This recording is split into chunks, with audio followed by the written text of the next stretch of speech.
고물상에서 3,000원에 판매한다는 64세 여성. 충격적인 반전 이야기. 그 폐지 줍는 여자 말이야. 슈퍼 아저씨랑 밥 얻어먹더니 몸도 판다더라. 리어카를 끌고 가는 와중에 들리는 소문 때문에 순간 손에 힘이 빠졌습니다. 많은 사람들이 있는 곳에서 그런 이야기를 대놓고 한다는 게 기가 막히면서도 얼굴이 후끈거리고 다리가 후들거렸어요.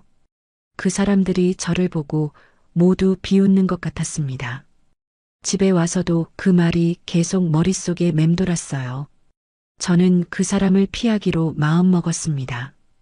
그 이후로 저는 이후 이야기가 궁금하시다면 구독과 좋아요, 알림 설정 눌러주시고 여러분의 생각을 댓글로 남겨주세요. 저는 64세 박금자입니다. 매일 새벽 4시가 되면 눈이 떠져요. 알람이 없어도 몸이 알아서 깨우죠. 남편이 살아있을 때는 6시에 일어났는데 혼자 살게 되니까 잠이 없어졌습니다. 어둠 속에서 눈을 뜨면 옆자리가 텅 비어 있다는 게 새삼 서글퍼져요. 세수를 하고 팔꿈치 보호대를 차고 허리에 파스를 붙입니다. 무릎에도 하나 더 붙이죠. 관절염이 심해져서 비 오는 날이면 뼈마디가 쑤셔요. 그리고 현관문을 열면 제 동반자인 낡은 리어카가 기다리고 있습니다. 처음엔 정말 부끄러웠어요. 이 나이에 리어카를 끌고 다니는 게 말이죠. 동네 사람들 시선이 따갑더라고요. 저 할머니 자식들은 뭐 하나 하는 소리도 들렸습니다. 하지만 남편이 간암으로 세상을 떠난 지 벌써 10년이 지났고 아들은 외국에 있는데 연락도 뜸해요. 사실 제가 폐지 줍는다는 걸 아들이 알까봐 말도 못하고 있죠. 월세 35만 원과 생활비를 벌려면 이 일을 해야만 했습니다. 처음엔 식당에서 설거지라도 해볼까 했는데 나이가 많다고 안 받아주더라고요. 마트에서 카트 정리하는 일도 지원했지만 역시나 나이 때문에 떨어졌습니다. 그래서 폐지 줍는 일을 시작하게 됐어요. 폐지 줍는 일은 생각보다 훨씬 힘들었습니다. 무거운 종이 뭉치를 들어 올릴 때마다 허리가 끊어질 것 같고 여름엔 땀으로 범벅이 되고 겨울엔 손이 곱아서 감각이 없어져요. 골판지는 특히 무거워서 몇 장만 쌓아도 리어카가 무겁게 기울어집니다. 그래도 하루 종일 돌아다니면 10,000원에서 15,000원 정도는 벌 수 있어요. 아침 일찍 나와서 아파트 단지를 돌고 상가 뒷골목을 뒤지고 학교 앞도 지나갑니다. 가끔 젊은 사람들이 지나가면서 동정 어린 눈빛으로 저를 보는데 그럴 때마다 고개를 숙이게 돼요. 창피하다기보다는 미안한 마음이 들어서 그래요. 매일 제가 마지막으로 들르는 곳이 있습니다. 시장 끝자락에 있는 대성 슈퍼예요. 주인은 황인수라는 66세 남자분인데 과묵하지만 늘 정중하게 대해주시죠. 다른 상점 주인들은 폐지 줍는 저를 못마땅해 하는 눈빛으로 보거나 아예 쳐다보지도 않는데 인수 씨만큼은 달랐어요. 어느 날 저녁 리어카에 폐지를 가득 싣고 대성 슈퍼 앞을 지나가는데 인수 씨가 나와서 말씀하시더라고요. 오늘도 수고 많으셨어요. 그 한마디에 가슴이 따뜻해졌습니다. 누군가 제 수고를 알아봐 주다니요. 언제부터 이런 말을 들어본 게 없었는지 모르겠어요. 그분은 항상 정중했습니다. 제가 슈퍼 앞을 지날 때마다 고개를 끄덕여 인사해 주시고 가끔은 날씨가 추운데 몸 조심하세요라는 말씀도 해 주셨어요. 다른 사람들에게는 그냥 투명인간 취급받는데 인수 씨만큼은 저를 한 사람으로 봐주시는 것 같았습니다. 그날 밤 집에 돌아와 라면을 끓여 먹으면서 생각했어요. 언제부터 제 하루가 이렇게 외로워졌을까? 아침에 눈 뜨면 인사할 사람도 없고 저녁에 오늘 어땠어라고 물어볼 사람도 없고요. 그저 하루 벌어 하루 먹고 사는 게 전부였습니다. 원룸 월세방에 혼자 앉아 있으면 정말 적막해져요. 텔레비전 소리만 덩그러니 울려 퍼지고 옆집에서 들려오는 아이.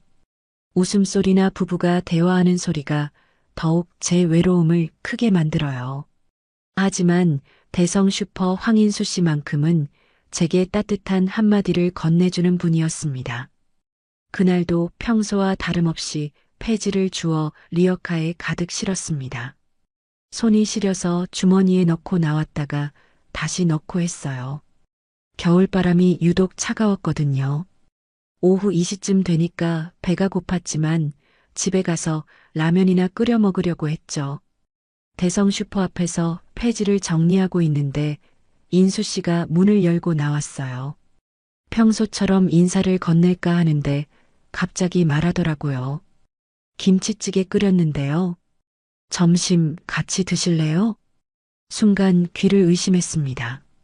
제가 잘못 들은 건가 싶어서 멍하니 서 있었어요. 인수 씨는 약간 어색해하면서도 기다리고 있더라고요. 마음속으로는 이런 걸 받아도 되나 싶었습니다. 남의 밥을 얻어먹는다는 게 자존심이 상하기도 했고요. 아니에요, 괜찮습니다. 집에 가서 먹을게요. 그런데 인수 씨가 고개를 젓더니 말하는 거예요. 많이 끓여서 혼자 먹기엔 너무 많아요. 그냥 같이 드세요. 결국 따라갔습니다. 슈퍼 뒷문으로 들어가니까 작은 방이 하나 있었어요. 원룸처럼 생겼는데 깔끔하게 정리되어 있더라고요. 작은 식탁에 김치찌개가 끓고 있고 멸치볶음에 계란말이까지 놓여 있었습니다. 앉으세요. 인수 씨가 의자를 빼주니까 조심스럽게 앉았어요. 언제 마지막으로 누군가 차려준 밥상에 앉아봤는지 기억이 안 났거든요. 김치찌개에서 김이 모락모락 올라오는 걸 보니까 가슴이 뭉클해졌습니다. 드세요. 인수 씨가 밥을 떠서 제 앞에 놓아줬어요. 저는 조심스럽게 숟가락을 들었습니다.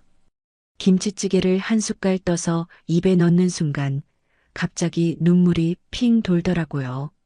이거 시어머니가 해주시던 맛이랑 똑같네요. 목이 메어서 말이 제대로 안 나왔어요. 30년 전 시어머니가 해주던 그 맛이었습니다. 묵은지를 우려낸 깊은 맛의 돼지고기가 부드럽게 익어서 입에서 살살 녹더라고요. 어떻게 이렇게 똑같은 맛을 낼 수 있는지 신기했습니다.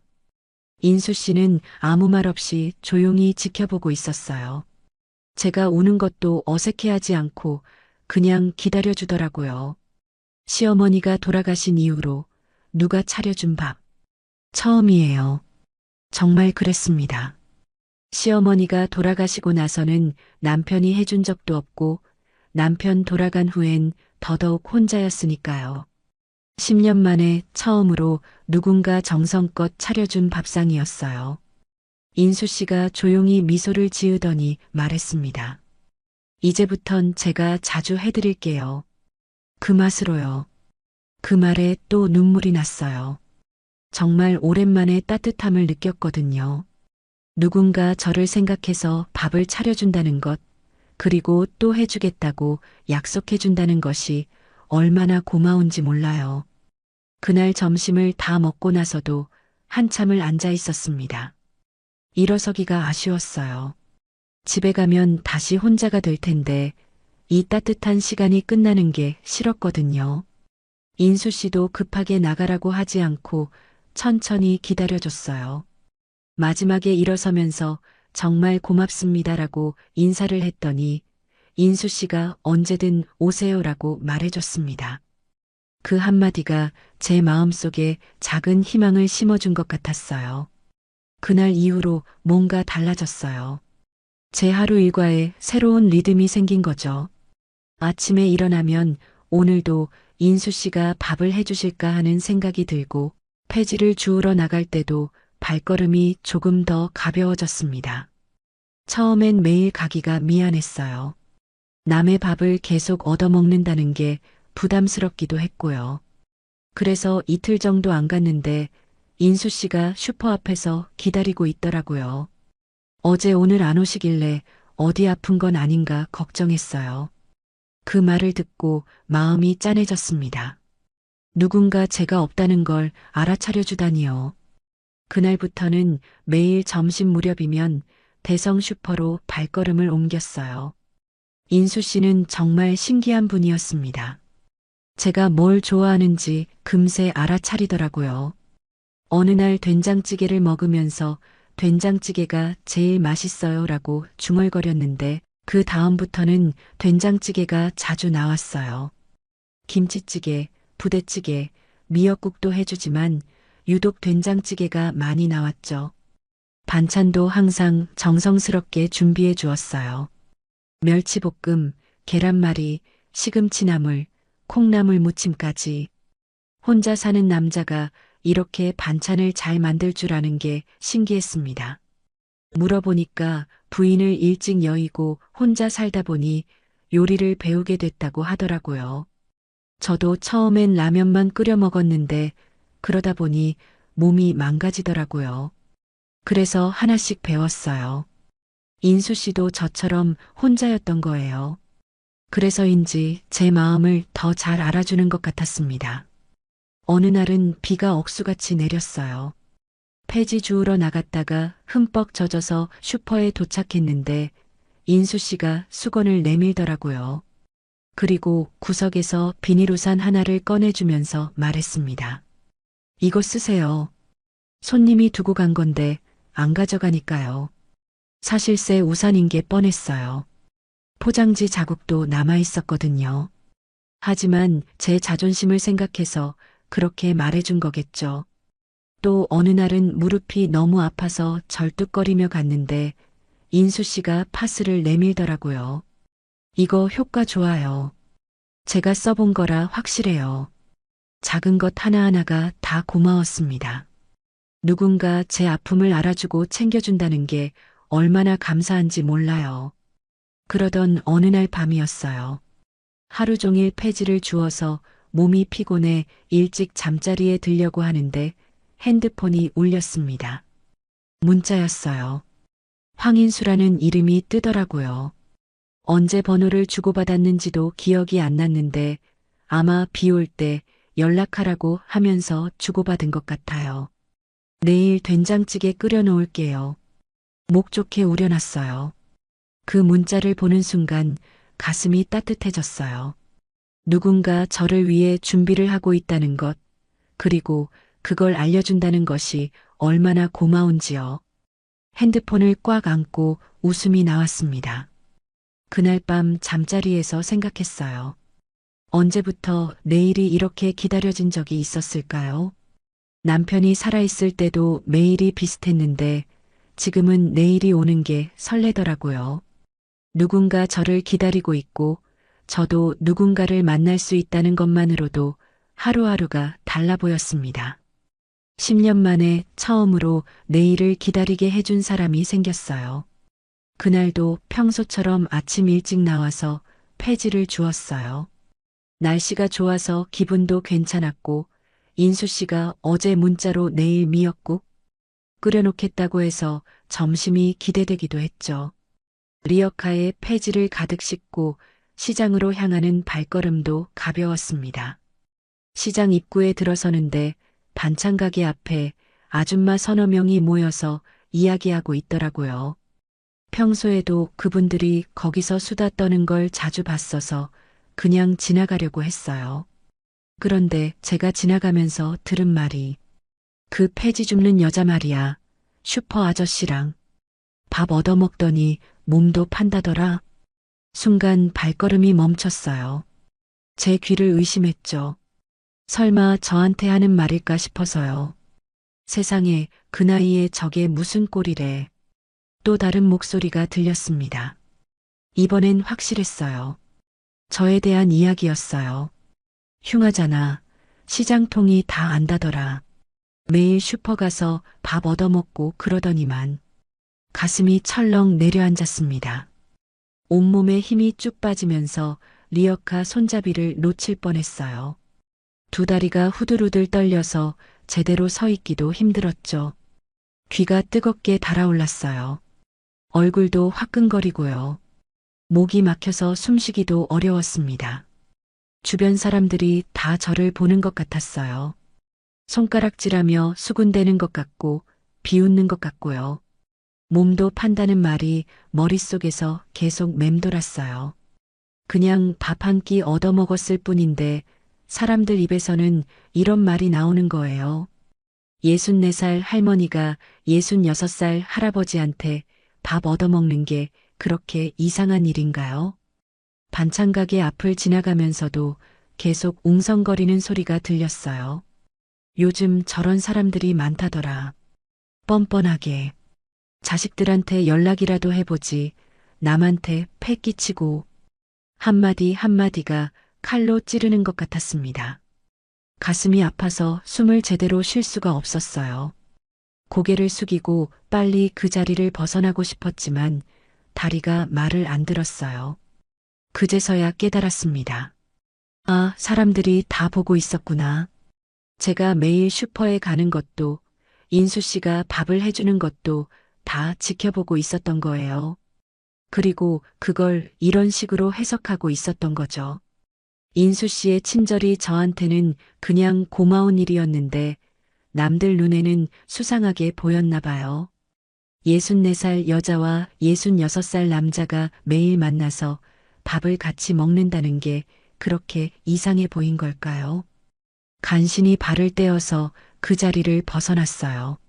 하지만 온몸이 떨려서 리어카를 제대로 끌 수가 없었습니다. 머릿속이 하얘져서 아무 생각도 안 났어요.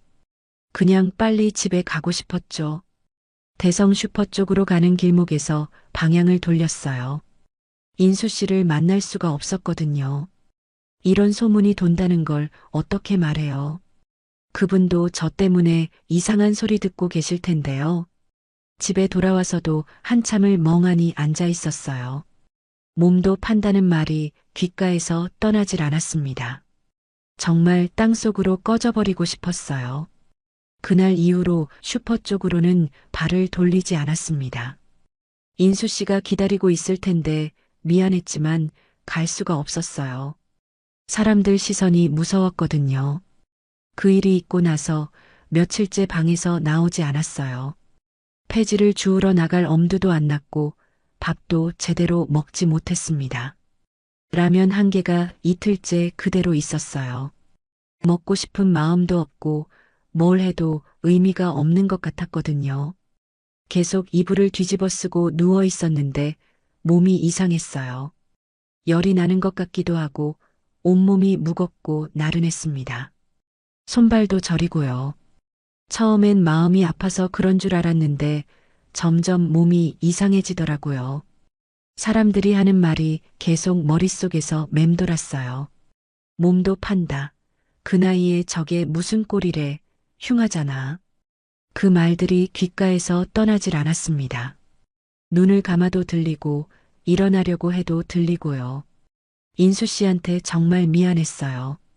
저 때문에 좋지 않은 소문에 휘말리게 됐을 텐데요. 그분은 그냥 친절하게 밥 한 끼 챙겨준 것뿐인데 사람들이 이상하게 생각하다니요. 더 이상 폐를 끼칠 순 없었습니다. 핸드폰도 꺼뒀어요. 인수 씨가 연락할까 봐서요. 어떤 핑계를 대야 할지도 모르겠고 목소리만 들어도 눈물이 날 것 같았거든요. 3일째 되던 날 몸이 정말 이상했어요. 열이 많이 나고 어지러웠습니다. 물도 거의 안 마셨더니 입술이 바싹 말랐고요. 일어서려고 하면 휘청거렸어요. 그래도 병원에 갈 생각은 안 했습니다. 돈도 아깝고 무엇보다 밖에 나가기 싫었거든요. 그런데 그날 밤 늦게 문을 두드리는 소리가 들렸어요. 처음엔 잘못 들은 줄 알았는데 계속 똑똑똑 소리가 나더라고요. 금자씨, 저예요. 황인수예요. 깜짝 놀랐어요. 어떻게 여기까지 왔을까요?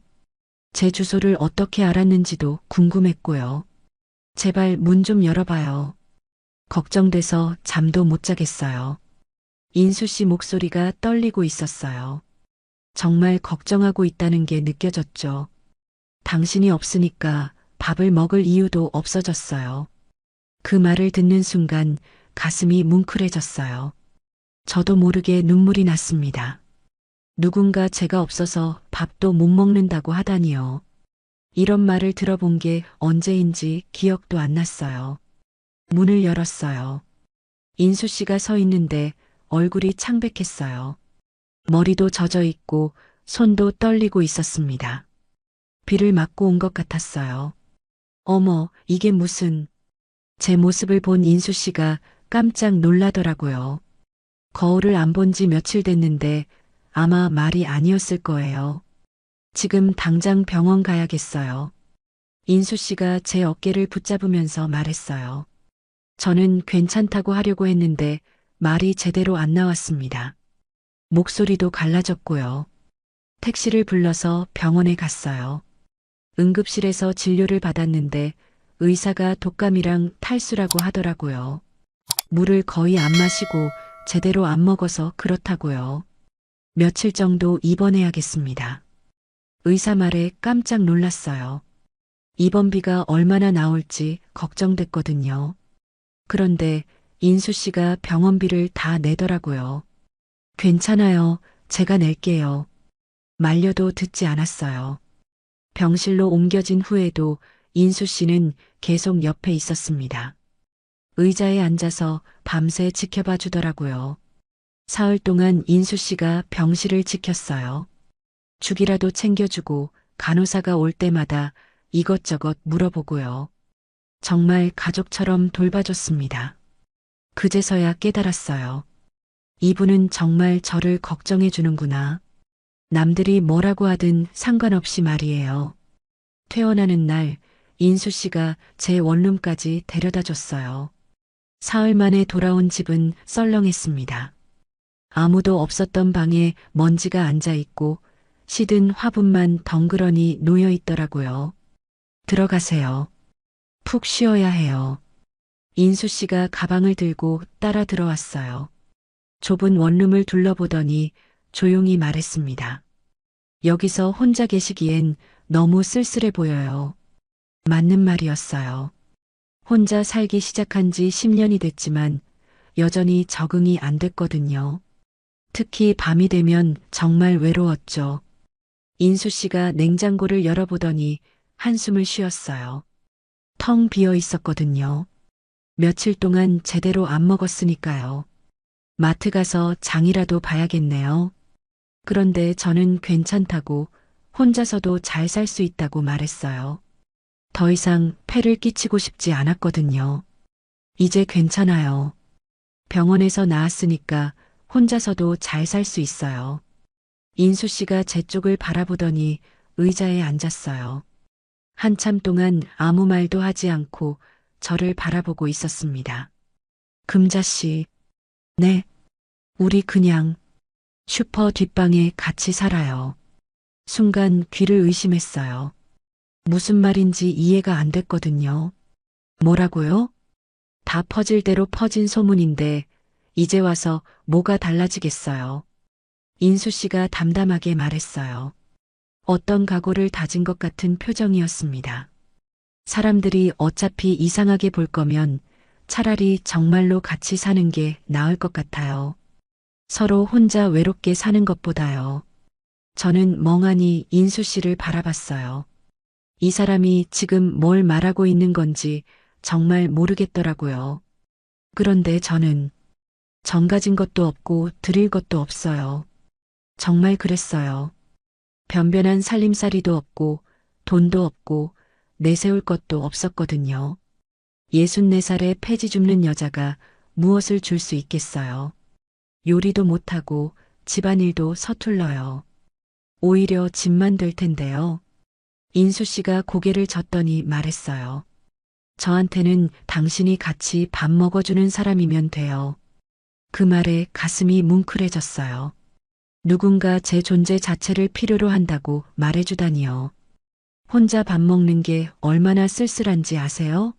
매일 혼자 차려놓고 혼자 먹고 설거지도 혼자 하고요. 그런데 금자 씨가 와서 같이 먹어주니까 밥맛이 나더라고요. 인수 씨 목소리가 조금 떨렸어요. 이 사람도 저만큼 외로웠던 거예요. 저도 부족한 사람이에요. 나이 들어서 배우는 요리라 맛도 별로고 성격도 무뚝뚝하고요. 그래도 같이 살면 서로 의지가 될 수 있을 것 같아요. 한참 동안 말이 안 나왔어요. 이런 제안을 받을 줄은 꿈에도 생각 못 했거든요. 남들이 뭐라고 할지도 걱정됐고 정말 폐만 끼치는 건 아닌지도 걱정됐어요. 하지만 한편으로는 너무 고마웠습니다. 이 나이에 누군가 함께 살자고 말해주다니요. 혼자 사는 게 얼마나 외로운지 아는 사람이 또 있다는 것도 위로가 됐고요. 정말 같이 살아도 될까요? 목소리가 떨렸어요. 인수 씨가 환하게 웃으면서 고개를 끄덕였습니다. 네, 같이 살아요. 서로 외롭지 않게요. 그날 밤 이것저것 정리하면서 생각했어요. 10년 만에 처음으로 누군가와 함께 살게 되는 거라고요. 무섭기도 했지만 기대도 됐습니다. 슈퍼 뒷방으로 이사한 지 한 달이 지났어요. 처음엔 어색했는데 이제는 자연스러워졌습니다. 인수 씨와 제가 만들어가는 일상이 생겼거든요. 아침 6시에 일어나면 인수 씨가 이미 일어나서 아침을 준비하고 있어요. 미역국이나 된장찌개, 간단한 반찬들이 식탁에 놓여 있죠. 제가 일어나면 꼭 이마에 손을 대고 열이 없는지 확인해 줍니다. 오늘 컨디션은 어때요? 매일 묻는 말이에요. 처음엔 괜찮다고만 대답했는데 이제는 솔직하게 말해요. 무릎이 아프다거나 어깨가 결린다거나요. 그러면 인수 씨가 파스를 가져다 주거나 마사지를 해줍니다. 아침을 먹고 나면 슈퍼 문을 열어요. 저도 이제는 도움이 되려고 노력하고 있습니다. 반찬 코너를 정리하고 계산대 옆에서 물건을 포장해 주고요. 처음엔 서툴렀는데 인수 씨가 하나씩 가르쳐 줘서 이제는 제법 할 줄 알아요. 금자 씨가 있으니까 슈퍼가 더 정갈해 보여요. 인수 씨가 그렇게 말해주면 기분이 좋아져요. 누군가한테 도움이 된다는 느낌이 얼마나 좋은지 몰라요. 점심시간이 되면 둘이 함께 밥을 먹어요. 예전에는 인수 씨 혼자 차려주었는데 이제는 제가 반찬 하나라도 만들어서 함께 먹습니다. 계란찜이나 콩나물 무침 같은 간단한 것들이지만요. 역시 두 사람이 함께 먹는 밥이 맛있어요. 인수 씨가 맛있게 먹는 모습을 보면 뿌듯해져요. 누군가를 위해 음식을 만든다는 게 이렇게 기쁜 일인 줄 몰랐거든요. 하지만 여전히 사람들 시선은 따가워요. 시장을 다니다 보면 수군거리는 소리가 들려오거든요. 둘이 살림 차렸대. 젊은 것도 아니고. 쯧쯧. 그 나이에 무슨 연애래. 보기 민망하다. 처음엔 또 움츠러들었어요. 예전처럼 고개를 숙이고 빨리 지나가려고 했죠. 그런데 인수 씨가 제 손을 잡더라고요. 괜찮아요. 신경 쓰지 마세요. 당당하게 말하는 인수 씨를 보니까 저도 용기가 났어요. 맞아요. 뭐가 잘못된 건가요? 두 사람이 외롭지 않게 함께 사는데 말이에요. 어느 날은 반찬 가게 아줌마가 대놓고 말하더라고요. 요즘 세상에 별일이 다 있네. 그 나이에 무슨 동거래. 그 말을 들은 인수 씨가 차분하게 대답했어요. 다 퍼진 소문이면 이제는 우리를 위한 소문이죠. 그 말에 반찬 가게 아줌마가 할 말을 잃더라고요. 저도 그 말이 마음에 들었어요. 맞아요. 어차피 소문이 났으면 이제는 당당하게 살면 되는 거죠. 그 이후로는 고개를 숙이지 않기로 했어요. 시장을 다닐 때도 인수 씨와 나란히 걸어 다니고 누가 뭐라고 해도 신경 쓰지 않으려고 노력했습니다. 사실 좋게 봐주는 분들도 있어요. 단골 할머니 한 분은 이렇게 말하더라고요. 둘이 함께 있으니까 보기 좋네. 혼자 사는 것보다 훨씬 나아. 그런 말을 들으면 정말 고마워요. 모든 사람이 이상하게 보는 건 아니구나 싶어서요. 저녁에는 슈퍼 문을 닫고 둘이 텔레비전을 봐요. 드라마를 보면서 이런저런 이야기를 나누죠. 인수 씨가 젊었을 때 이야기도 듣고 저도 남편과 살았던 얘기를 해줘요. 내일은 뭐 해 먹을까요? 된장찌개 어때요? 오늘 좋은 무 들어왔던데요. 이런 소소한 대화가 참 좋아요. 내일이 기다려지는 이유가 생겼거든요. 밤에 잠자리에 들기 전에는 서로 안부를 묻고 잠들어요. 혼자였을 때는 밤이 무서웠는데 이제는 옆방에 인수 씨가 있다는 것만으로도 마음이 편해요. 64살과 66살의 새로운 시작이었습니다. 함께 산 지 석 달이 지나고 봄이 왔어요. 대성 슈퍼 뒷마당에 작은 텃밭을 만들었습니다. 인수 씨가 채소라도 키워서 먹으면 좋겠다고 해서 시작한 일이었어요. 처음엔 뭘 심을지 몰라서 고민했는데 제가 상추와 고추를 심자고 했어요. 키우기 쉽고 자주 먹는 것들이니까요. 인수 씨가 마트에서 모종을 사와서 함께 심었습니다. 이렇게 심으면 되나요? 조금 더 깊게 심어야 해요. 뿌리가 잘 내리도록요. 둘이 나란히 앉아서 흙을 만지며 모종을 심는 시간이 참 좋았어요. 오랜만에 흙냄새도 맡고 손에 흙이 묻는 것도 기분이 좋더라고요. 남편과 살 때 작은 화분도 키워본 적이 없었는데 이제 와서 텃밭을 한다니 신기했습니다. 매일 아침 물을 주는 게 제 일이 됐어요. 기다란 호스로 물을 주면서 잘 자라라, 잘 자라라 하고 중얼거렸죠. 어린애 같은 일이지만 재미있었어요. 한 달 정도 지나니까 상추가 제법 자랐어요. 고추도 작은 꽃이 피기 시작했고요. 매일 조금씩 커가는 모습을 보는 게 즐거웠습니다. 우리가 키운 채소로 밥상을 차릴 수 있겠네요. 인수 씨가 기뻐하며 말했어요. 저도 뿌듯했습니다. 이 나이에 뭔가를 키워낸다는 게 이렇게 보람 있는 줄 몰랐어요. 2달째 되던 어느 오후 상추가 제법 커서 따서 먹을 수 있을 정도가 됐어요. 인수 씨와 함께 텃밭에 나가서 상추를 땄습니다. 이거 봐요. 정말 싱싱해요. 우리가 키운 거라서 더 맛있을 거예요. 그날 저녁 밥상에 우리가 키운 상추가 올라왔어요. 쌈을 싸서 먹는데 정말 달고 아삭했습니다. 마트에서 산 것과는 맛이 확실히 달랐어요. 역시 직접 키운 게 최고네요. 인수 씨가 맛있게 먹는 모습을 보니까 정말 뿌듯했어요.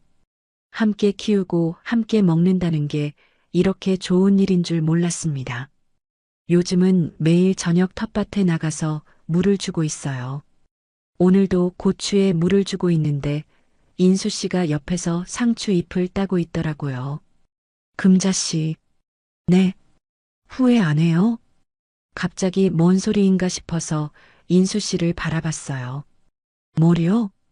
저랑 같이 사는 거 말이에요. 혼자 살 때보다 불편한 것도 많을 텐데요. 인수 씨가 조심스럽게 물어보더라고요. 아마 요즘도 사람들이 이런저런 말을 하니까 걱정이 되나 봐요. 아니에요. 이 나이에 누가 저녁같이 먹자고 말 걸어줄 줄 알았겠어요? 정말 그랬어요. 64살의 새로운 사람을 만나서 함께 살게 될 줄은 꿈에도 생각 못 했거든요. 혼자 살 때는 하루하루가 그냥 지나가는 시간이었어요. 그런데 지금은 내일이 기다려져요. 인수 씨가 뭘 해 먹을지, 텃밭 채소는 얼마나 자랐을지요. 인수 씨가 조용히 웃으며 고개를 끄덕였어요. 저도 그래요. 금자 씨가 없었으면 이런 재미도 몰랐을 거예요. 두 사람이 서로를 바라보고 있었어요. 저녁 해가 지면서 하늘이 붉게 물들어 있었고 텃밭에서는 풀냄새가 났습니다. 그때 제가 먼저 손을 내밀었어요. 인수 씨의 손을 천천히 잡았습니다. 거칠고 투박한 손이었지만 따뜻했어요. 앞으로도 같이 살아요. 목소리가 떨렸어요. 이런 말을 해도 되는 건지 확신이 안 섰거든요. 말없이 웃고 밥 해주는 그 사람으로요. 인수 씨가 제 손을 꽉 잡으며 말했어요. 네, 그렇게 살아요. 서로 의지하면서요. 그날 밤 잠자리에 들면서 생각했어요. 64살과 66살의 사랑이 이런 건가 싶었습니다. 드라마처럼 화려하지도 않고 소설처럼 극적이지도 않지만요. 그냥 매일 밥해주고 함께 웃고 서로 아프지 않기를 바라는 마음이요. 텃밭의 상추와 고추처럼 우리도 천천히 자라가는 것 같았어요. 같았어요.